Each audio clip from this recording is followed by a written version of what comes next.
아멘.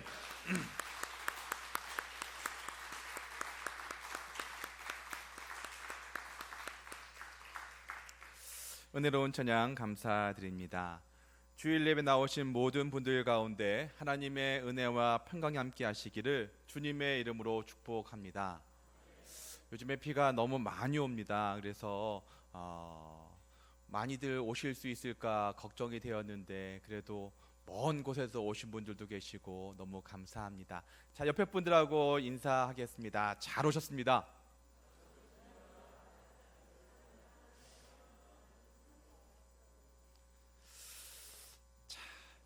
여러분, 세상에서 가장 무거운 것이 무엇일까요?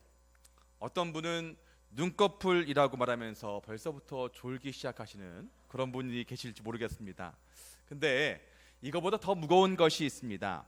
저는 세상에서 가장 무거운 것이 바로 사람의 마음이라고 생각이 되어집니다. 마음이 한번 깔아앉잖아요. 그러면 이게 분명히 내 마음인데 내 마음대로 안 됩니다. 분명히 내 마음인데 마음대로 되지 않고요, 그 생각에 머물러 있지 않고 다른 마음을 먹으려고 애를 씁니다. 그런데 분명히 내 건데 내 마음인데 잘 되지 않습니다. 살아가면서 마음이 그토록 무겁게 느껴지는 것이 신기하지만 이것이 현실입니다.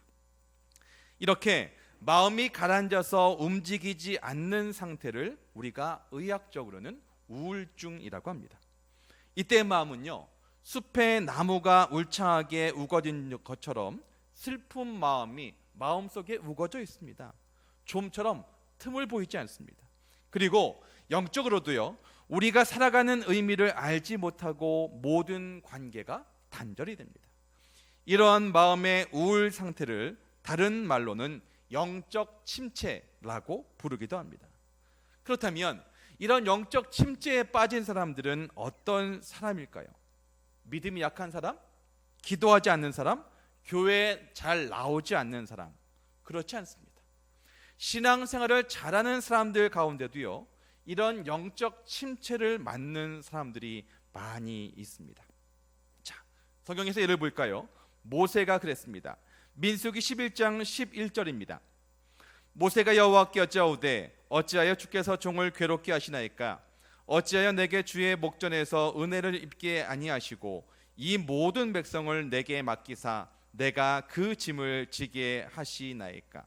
민수기 11장 15절입니다. 주께서 내게 이같이 행하실진대 구하옵나니 내게 은혜를 베푸사 즉시 나를 죽여 내가 고난당함을 내가 보지 않게 하옵소서. 이스라엘을 출애굽시킨 모세가 지쳤습니다. 백성들이 너무 불평이 많은 거예요.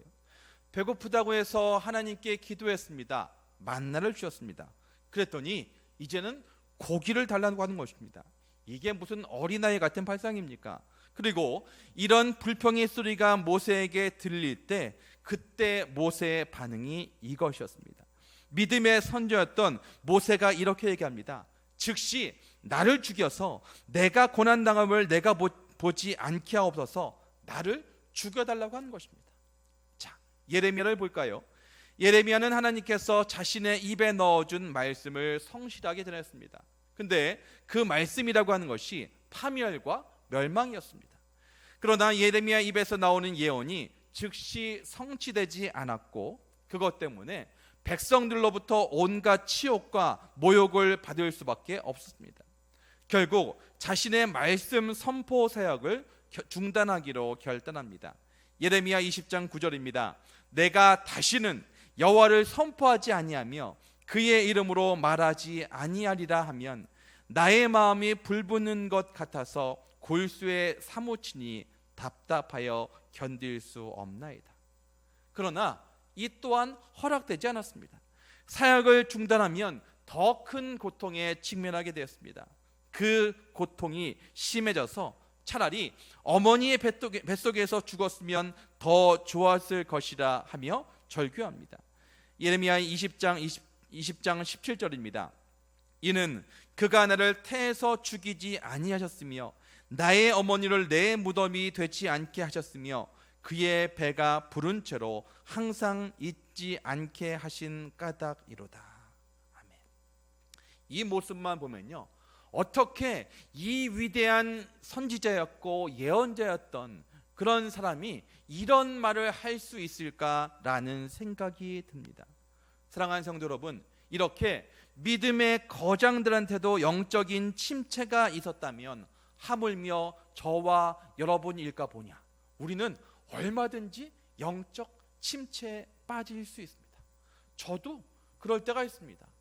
저도 영적으로 낭망하고 영적으로 지치고 힘들 때가 있다라고 하는 것입니다. 그렇다면 이렇게 영적인 거장들에게도 영적인 침체가 있었다면 우리가 있는 것은 어쩌면 당연스러운 일이다라고 하는 것입니다.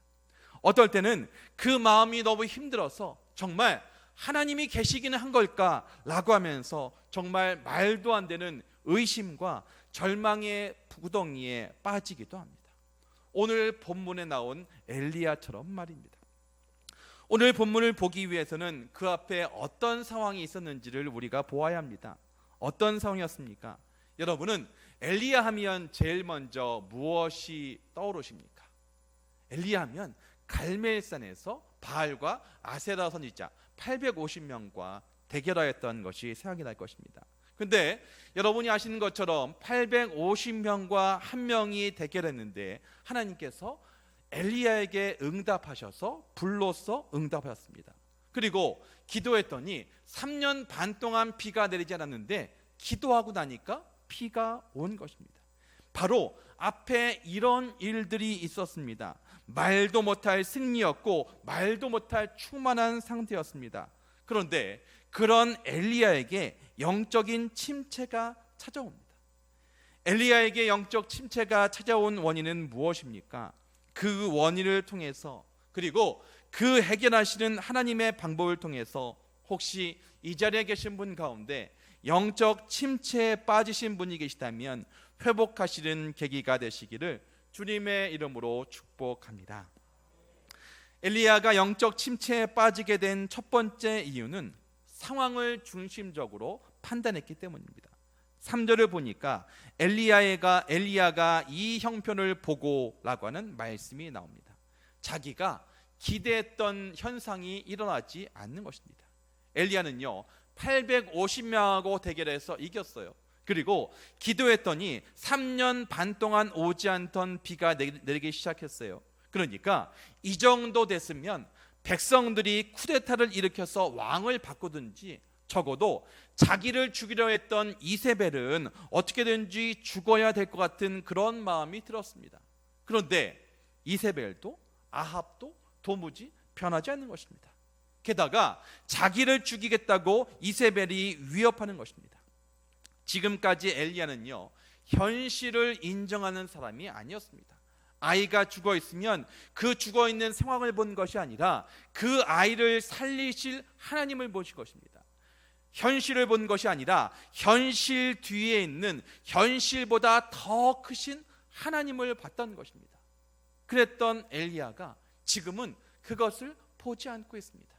문제가 있으면 문제를 보는 것이 아니라 문제 뒤에 계신 하나님을 바라봐야 되는데 엘리야는요 지금까지는 그렇지 않게 하나님을 바라봤던 엘리야가 이런 기적을 체험하고 나서 그것을 본 것이 아니라 현실을 보았다라고 하는 것이죠. 사랑하는 성도 여러분, 우리가 살다 보면 여러 가지 문제들이 있습니다. 근데 여러분은 문제가 있을 때 문제를 보십니까? 아니면 문제 뒤에 계신 하나님을 보십니까? 문제 뒤에 있는 하나님을 보실 때 해결될 수 있습니다. 반대로 문제만 바라보면 문제에는 답이 없습니다. 우리 신앙생활하면서 왜 힘듭니까? 기도했던 일이 잘 응답이 되지 않습니다. 남편을 위해서, 아내를 위해서 수십 년 동안 기도했는데 아직도 그 남편이 편하지 않는 것입니다. 자녀의 신앙생활을 위해서 계속적으로 기도했는데 그 자녀가 계속 속을 썩이는 것입니다. 이렇게 어려운 문제가 있을 때 문제만 바라보잖아요. 문제는 답이 없어요. 하지만 그 문제 뒤에 계신 능력이 많으신 하나님, 그 모든 상황을 해결하실 수 있는 하나님, 그 하나님을 바라볼 때 모든 문제가 해결될 수 있다라고 하는 것입니다. 사랑하는 성도 여러분, 우리가 문제를 바라보지 않으시기를 바랍니다. 그래서 문제 뒤에 계신 하나님을 바라보시기를 주님의 이름으로 축복합니다. 수요일마다 여호수아서를 보고 있습니다. 여호수아서의 사건 가운데 가데스 바네아 사건이 있습니다. 이 사건은 무엇이냐면 하나님께서 이스라엘 백성들 가운데 약속하십니다. 너에게 젖과 꿀이 흐르는 가나안 땅을 약속해 주겠다 말씀하셨습니다. 근데 이스라엘 백성들이 믿지 못하는 거예요. 그래서 너무 믿지 못해서 다시 한번 지파 가운데 한 명씩을 불러서 다시 한번 정탐하게 합니다. 근데 그 가운데 여호수아와 갈렙만 믿음으로 보았던 것입니다. 하나님의 언약을 보았던 것이죠. 나머지 10사람들은 하나님의 약속을 보지 않고 현실을 봤습니다. 현실을 보니까 자기보다도 훨씬 힘세고 능력이 많아 보이는 그런 사람들 때문에 겁이 나는 것이죠. 그래서 결과가 어떻게 됩니까? 믿음으로 보았던 여호수아와 갈렙만 가나안 땅으로 들어가고요, 나머지 사람들은 그 약속의 땅에 들어가지 못합니다. 왜 이러한 일이 있었습니까? 문제를 보느냐, 문제 뒤에 계신 하나님을 보느냐가 이 결과를 낳는 것입니다. 근데 이 엘리야는 이 변하지 않는 현실 앞에 좌절했습니다. 더 이상 어떻게 해볼 수 없다고 자포자기했습니다. 안 되는구나, 여기까지구나, 우리로서는 이해가 되지 않지만 마음이 무너지면 이해할 수 없는 그런 판단을 하게 됩니다. 자살하는 사람이 그런 것입니다. 이런 절망과 이런 낙심은 우리 모두에게 찾아올 수 있음을 알아야 합니다. 이런 절망에 사로잡히는 이유는 바로 눈에 보이는 것만 보기 때문입니다. 엘리야처럼 최선을 다했던 일이 실패하고 변화를 기대했는데 변하지 않을 때 낙심할 수밖에 없습니다. 그렇다면 어떻게 해야 됩니까? 우리는 문제를 바라보지 말아야 합니다. 문제가 아무리 클지라도, 우리 앞을 막고 있는 산과 바다가 아무리 크고 높을지라도 하나님은 그 산보다, 그 바다보다 훨씬 넓고 높으시다는 것을 믿으시기를 바랍니다. 그러므로 문제를 바라보는 것이 아니라, 상황을 바라보는 것이 아니라 상황 뒤에 계신 하나님을 바라보시기를 주님의 이름으로 축복합니다. 영적 침체에 빠지는 두 번째 이유는요, 자기 중심적인 생각 때문입니다. 엘리야가 기도한 대로 다 되었습니다. 엘리야가 기도하니까 850명하고 대결했는데 이겼습니다. 엘리야가 기도하니까 3년 반 동안 비가 오지 않았는데 비가 왔습니다. 그러니까 자기가 기도하자마자 다 응답이 되니까 그러는 가운데 나도 모르는 사이에 내가 중심에 있는 것입니다. 내가 기도하니까 다 되는구나. 근데 여러분, 여기서 중요한 것은 내가 중요한 것이 아니라 나의 기도에 응답하시는 하나님이 중요한 것입니다. 근데 상황을 보지 못하고 자기 중심적으로 생각해서 내가가 강조된 것입니다. 사랑하는 성도 여러분, 신앙생활은요, 주어 바꾸기입니다. 그동안에 내가 기도해서 무엇이 됐다, 이것이 아니라 하나님이 하셨습니다, 이렇게 말할 수 있어야 합니다. 내가 기도해서 850명하고 대결해서 이긴 것이 아니라 하나님이 그 기도에 응답하셔서 850명보다 이기게 하신 것입니다. 내가 기도해서 비가 온 것이 아니라 하나님이 응답하셔서 비를 오게 하신 것입니다. 그렇다면 여기에서의 주어는 누구냐? 내가 아니라 하나님이셔야 합니다. 그러면 우리의 입술의 고백 가운데 주님이 하셨지요, 하나님이 하셨지요, 이것이 우리의 입버릇처럼 되어서는 안 됩니다. 정말 우리의 마음의 고백으로 정말로 하나님이 하셨습니다, 이렇게 말할 수 있어야 합니다. 이렇게 자기 중심적인 생각에서 하나님 중심적으로 바뀌어야지만이 되는 것입니다. 근데 계속 나를 묵상하잖아요. 나를 묵상하다 보면 소망이 없습니다. 계속 내 모습, 내 상황에만 집중하다 보면 답이 보이지 않습니다. 그러면 어떻게 됩니까? 내 중심에서 하나님 중심으로 생각이 바뀌어야 됩니다. 모든 문제가 있을 때 내가 어떻게 해야지가 아니라 하나님께서 어떻게 하셔야 되는지를 우리가 고민할 수 있어야 합니다. 세 번째로 영적 침체에 빠지는 세 번째 이유는요, 육체의 피곤과 탈진 때문입니다. 엘리야가 지치고 낙담하며 절망한 것은 육체의 피곤과 탈진 때문입니다. 엘리야는요, 매우 바쁘고 매우 힘든 시간을 보냈습니다. 승리하기에 어려운 싸움들, 불가능해 보이는 일들, 우상 숭배자들을 처형하는 일들, 3년 6개월이나 내리지 않던 비를 기도로 내리게 한 일들, 이 모든 일들을 합니다. 그는 간절히 기도한 후에 저 멀리서 손바닥만한 구름을 보고 비가 올 것을 압니다. 그리고 아합 왕에게 빨리 내려가 있으라고 통보를 한 후에 더욱 간절히 기도했습니다. 그리고 비가 오기 시작하자 마차를 타고 먼저 출발한 아합 왕보다 먼저 이스라엘까지 25km를 달려가 그를 기다리고 있었습니다. 이것이 하루 만에 이루어진 일입니다. 얼마나 힘들었을까요? 정말 몸이 지치고 피곤해서 탈진할 만큼이었습니다. 우상 숭배자들과의 대결을 보십시오. 아합과 백성들의 지지를 받는 사람들이 산에 즐비합니다. 근데 엘리야는 혼자입니다. 그가 드리는 이 기도 때문에 자신의 생명뿐 아니라 이스라엘의 운명도 달려 있었습니다. 너무 엄청난 대결 앞에 그는 온 정성을 다해서 기도했을 것입니다. 여러분, 마음을 다해서 간절히 기도해 보신 적 있으십니까? 그러면 아실 것입니다. 몸속에 진액이 빠지는 것 같습니다. 머리가 핑 돌면서 다음에 뭘 해야 될지 그것조차 떠오르지 않습니다. 엘리야가 그랬을 것입니다. 그의 머리가 두 무릎 사이에 들어갈 정도로 간절히 기도했습니다. 그의 기도는 비를 내리게 했고요, 25km를 단숨에 달려갔습니다. 육체적으로 상당히 무리였을 것입니다. 육체를 가진 인간은 아무리 영적으로 엄청난 일을 하고 놀라운 역사를 일으킨다고 해도 과로하면 지칩니다. 아무리 영적으로 충만하려고 해도 몸이 힘들잖아요. 기도할 수 없습니다. 몸이 힘든데 어떻게 기도할 수 있겠습니까?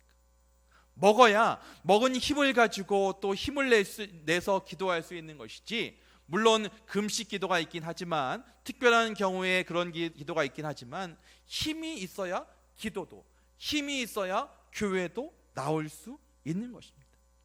이렇게 우리 육체가 탈진하고 마음이 힘들어지잖아요. 그러면 우리의 일정과 우리의 일의 양을 점검해 보아야 합니다. 특히 우울증이 있는 사람들은 햇볕을 많이 쬐어야 합니다. 노력해서라도 문을 박차고 나가서 햇볕을 쬐어야 되고요, 단백질을 많이 섭취하셔야 되고요, 가능하면 사람을 만나서 쉼을 또 나눔을 가질 수 있어야 합니다. 그래야지만이 회복될 수 있는 것입니다. 힘이 드니까 아무것도 안 하고, 힘이 드니까 사람도 만나지 않고 집에만 있다, 그러면 회복될 수가 없는 것입니다. 이제 이렇게 영적 침체에 빠진 엘리야를 회복시키시는 하나님의 방법을 보십시오. 하나님은요, 이런 엘리야를 책망하지 않으십니다. 이런 엘리야를 버리지 않으시고 천사를 보내주십니다. 그를 어루만지시고 일으켜서는 숯불에 구운 떡과 물을 주었습니다. 여기서 어루만졌다라고 하는 것의 원뜻은 어루만지면서 치유와 회복이 일어나게 했다는 뜻입니다. 그리고 호렙산으로 인도했습니다. 이 호렙산은 어떤 곳입니까? 이 호렙산은 신의 산으로도 불렸습니다. 모세가 떨기나무 불꽃 가운데서 하나님을 만나는 곳입니다. 십계명을 받은 곳입니다. 광대하신 하나님의 영광을 경험한 곳, 이것이 바로 호렙산입니다. 여기서 40일은 모세가 40주야를 시내산에서 보낸 것과도 관련이 있습니다. 이제 시내산에서 호렙산에서 도착한 엘리야가 절망과 낙심 그리고 두려움으로 컴컴한 동굴에 숨었는데 하나님께서 물으셨습니다. 내가 왜 여기 있느냐? 이 질문은 내가 너를 보낸 이스라엘과 사마리아로 돌아가지 않고 이곳 시내산에서 무엇을 하고 있느냐? 이렇게 묻고 계시는 것입니다. 무엇 때문에 그렇게 두려워하고 좌절에 빠져 있느냐라는 것입니다. 여러분 중에 혹시 엘리야처럼 절망에 빠진 분이 계시다면 하나님께서 이 시간 엘리야에게처럼 이렇게 물으십니다. 무엇 때문에 그렇게 두려워하고 좌절에 빠져 있느냐? 엘리야는 10절에서 이렇게 대답합니다. 제가 전능하신 하나님을 열심히 믿었고 하나님의 살아계심을 드러내는 큰 기적을 행하였지만 그들은 절대 변하지 않았습니다. 도리어 그들은 나조차 죽이려 합니다. 이것이 절망에 빠진 사람의 마음입니다. 눈에 보이는 것이 현실이 전부라고 생각하는 것입니다. 하나님은 엘리야에게 내가 지나갈 테니까 너는 동굴에서 나와서 내 앞에 서라. 그리고는 산을 쪼개고 바다를 부수는 그런 강한 바람이 지나가게 했습니다. 그런데 그 가운데 하나님은 계시지 않았습니다. 그 다음에 땅이 요동하고 갈라지는 큰 지진이 일어났지만 그 속에서도 하나님은 계시지 않았습니다. 다음에는 모든 것을 한 줌의 재로 만드는 시뻘건 불이 지나갔습니다. 그 속에도 하나님은 계시지 않았습니다. 불과 바람, 어디서 본 것 같지 않으십니까? 좀 전에 얘기했던 바로 앞 18장에서 불로써 하나님이 기도에 응답하셨습니다. 그리고 바람은 3년 6개월 동안 비가 오지 않았지만 엘리야의 기도로 통하여서 이제 비가 온다는 소식을 가져왔던 것이 바람과 구름이었습니다. 그러니까 하나님께서 요 앞에 불과 바람으로 엘리야에게 응답하셨던 것을 다시 한번 기억하십니다. 그런데 이 일 가운데 하나님이 계시지 않는 것입니다. 그런데 불이 지나간 뒤에 세미한 음성이 들렸습니다. 하나님이 거기 계셨습니다. 하나님은 부드럽고 조용한 소리 가운데 계셨습니다. 엘리야는 그 소리를 듣고 외투로 얼굴을 감싸고 동굴 밖으로 나와서 하나님을 대면했습니다. 엘리야가 절망했던 이유는 무엇일까요? 눈에 보이는 거대하고 큰 바위, 큰 하나님의 능력을 근거로 하나님을 믿으려 했기 때문입니다.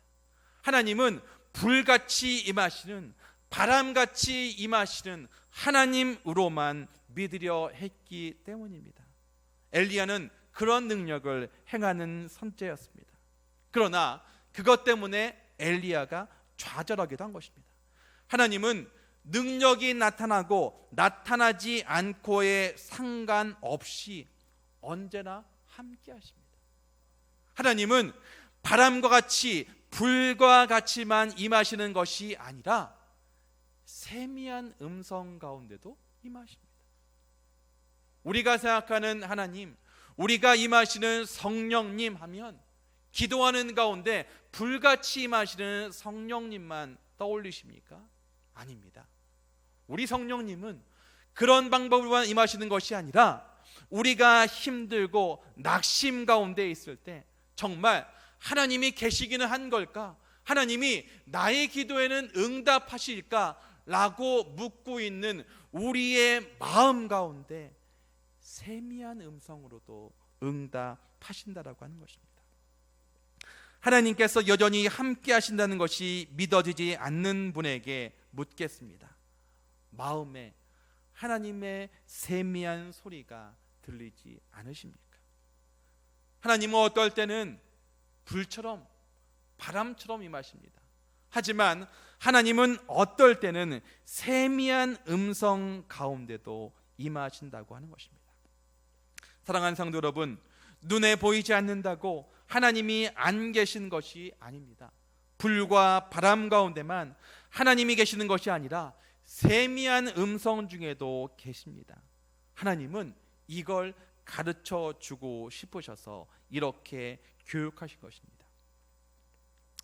선원목자교회 유기성 목사님께서 하신 간증입니다. 하루는 잠자리에 들려고 하고 있는데 잠자리에 들렸는데 국제전화가 오더래요. 받아보았더니 캐나다에서 온 전화였답니다. 그래서 캐나다에서 계시는 어떤 성도님이 목사님한테 전화를 하신 거예요. 전화하자마자 목사님 여기까지인가 봅니다 라고 말씀하시더랍니다. 아니 무슨 말씀이시냐고. 제가 캐나다에 있으면서 남편의 변화를 위해서 계속 기도했습니다. 정말 열심히 기도했습니다. 그런데 아무리 기도해도 남편이 변하지 않는 것입니다. 그래서 이제는 그만 기도할까 합니다. 이제 여기까지인가 봅니다. 만약에 하나님이 나와 함께 하신다는 약속을 보여주시기만 한다면 내가 힘을 낼 수 있을 텐데 말입니다. 이렇게 얘기를 하는 것입니다. 이 말을 듣던 목사님이 그런 생각이 드셨답니다. 그래서 이 알지도 못한 성도님하고 나하고 통화하게 하셨구나 라는 그런 생각이 들더랍니다. 그래서 목사님이 그분에게 이렇게 물으셨습니다. 성도님, 하나님이 성도님과 함께 하시는 것을 못 느끼십니까? 못 느낍니다. 그러면 대답해 보세요. 예수님을 주로 고백하십니까? 네. 그러면 예수님을 주로 고백하게 하시는 분이 누구십니까? 성령님이시죠. 그러면 그 성령님이 한국에 있고 캐나다에 있는 이 성도님과 나를 전화로 연결하게 하셨다는 생각이 안 드십니까? 성령님은 지금도 성도님 가운데, 그리고 성도님을 위로하라고 나와 전화로 연결케 하셨습니다. 그러니까 성령님이 지금 성도님 가운데 계십니다. 이렇게 말을 하셨다고 합니다. 이제 그 말을 듣던 그 분이 막 우시더랍니다. 그렇습니다. 여러분이 느끼던 느끼지 못하시던 하나님은 여러분과 함께 하십니다. 여러분의 기도에 응답하시고 하나님은 한 번도 여러분을 떠난 적이 없으십니다. 우리가 떠났죠. 그리스도인의 악수법이 있습니다. 요즘 같은 때는 악수를 하면 좀 어려우니까 제가 혼자 할게요. 보통은 이렇게 악수를 합니다. 그렇죠? 이렇게 악수를 하면 한 사람의 의지에 의해서 손을 놓을 수가 있습니다. 근데요, 그리스도인의 악수법은 이렇게 합니다. 이렇게 하면요, 한쪽에서 아무리 놓으려고 해도, 우리 인간 쪽에서 아무리 놓으려고 해도 놓아지지 않습니다. 왜냐하면 하나님께서 이 팔을 꽉 붙잡고 계시기 때문이죠. 우리는 때때로 우리 인간의 입장에서 손을 놓습니다. 하나님이 없는 것 같아요. 하나님이 우리 기도에 응답하지 않으세요. 하나님이 안 계신 것 같아요 라고 하면서 손을 놓습니다. 하지만 하나님은 절대로 우리를 놓지 않으십니다. 그러므로 영적인 침체 가운데 하나님이 안 계신 것 같고 하나님이 의심스럽고 우리 기도가 전혀 하늘에 상달되지 않는 것처럼 느낄 때, 그때 기억하십시오. 하나님은 한 번도 여러분을 놓지 않으셨습니다.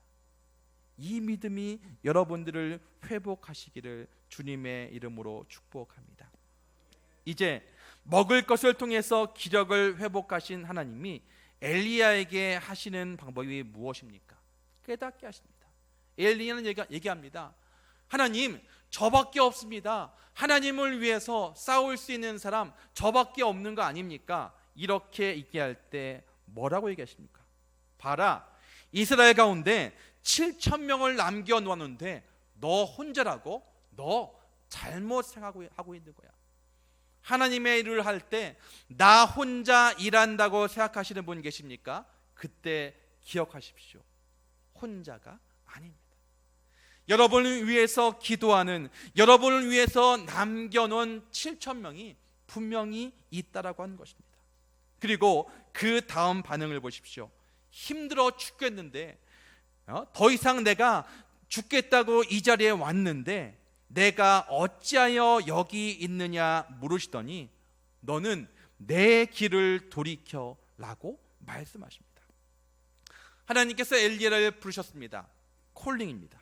그런데 영적으로 침체되어서 힘들어하는 엘리야를 하나님께서 다시 부르십니다.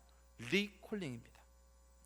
자동차나 어떤 물건이 처음에 만들어졌을 때 하자가 있잖아요. 그러면 그 차를 다시 오게 해서 고칩니다. 이것을 리콜이라고 합니다. 그래서 리콜의 기능은 무엇이냐? 그 기계, 그 자동차가 제 기능을 할 수 있도록 고치는 기능이 리콜입니다.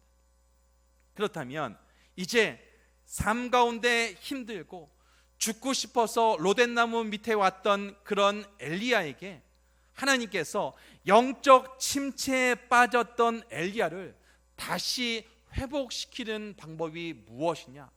바로 리콜링입니다. 다시 부르는 것입니다. 다시 한번 사명을 주는 것입니다. 너 힘들었지? 물론 음식을 통해서, 그리고 너 혼자가 아니야 라고 하면서도 마음을 회복시켜 주십니다. 하지만 최종적으로 힘들어하고 낙심 가운데 있는 엘리야를 회복시키는 최후의 방법은 무엇이냐? 바로 리콜링입니다. 다시 사명을 주시는 것입니다. 이제 이 사명을 받은 엘리야가 어떻게 합니까? 다시 엘리야가 거기서 떠나라고 얘기를 합니다.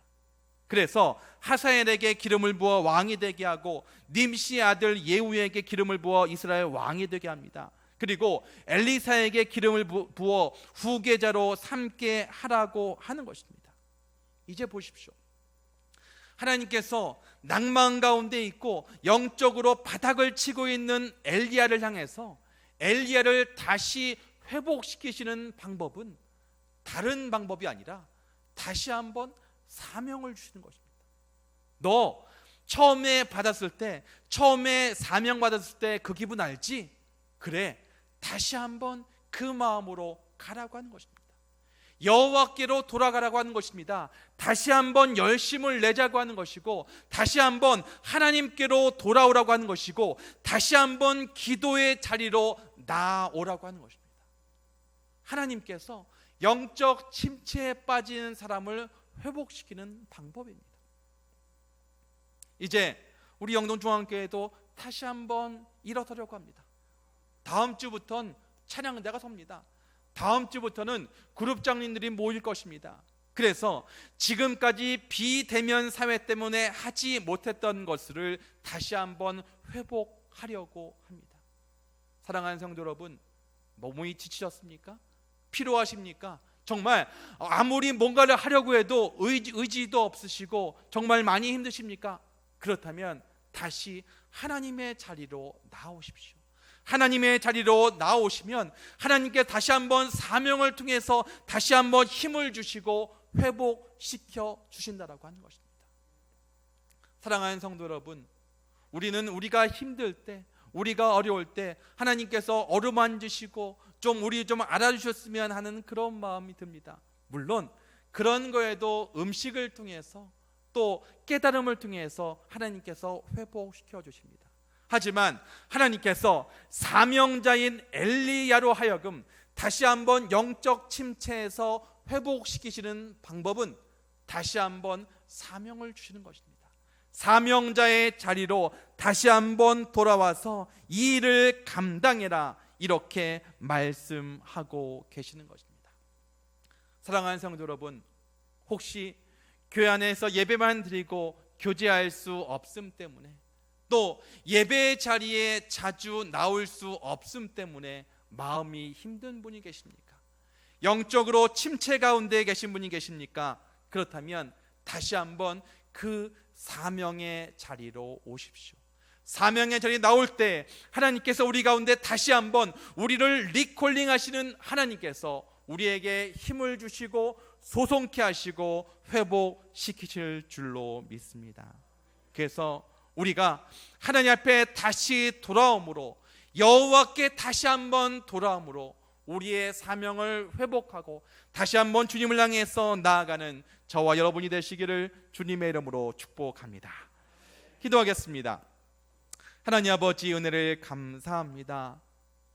영적 침체 가운데 빠져있던 엘리야를 향하여서 음식을 주심으로, 깨닫게 하심으로, 다시 한번 사명을 주심으로 영적 침체에서 회복하시는 하나님의 모습을 보게 됩니다. 하나님, 이 자리에 계신 분 가운데 그런 영적 침체 가운데 계신 분 계십니까? 하나님, 주님께서 일으켜 주시옵소서. 음식을 통해서 일으켜 주시고 깨달음을 통해서 일으켜 주시고 다시 한번 하나님께서 주신 사명을 통해서 다시 한번 일어나서 주님을 향해서 나아갈 수 있도록 힘과 능력을 더하여 주시옵소서. 그래서 우리 영동중앙교회가 다시 한번 하나님 앞에 일어서서 하나님의 사명을 감당하는 그런 교회 되게 하여 주시옵소서. 기도의 자리에 더 나오게 하여 주시옵소서. 예배의 자리에 더 나오게 하여 주시옵소서. 봉사하고 섬기는 자리에 더 나오는 우리 모두 되게 하여 주시옵소서. 그렇게 하실 하나님을 기대하며 이 모든 것 우리 주 예수 그리스도 이름으로 기도드립니다. 아멘.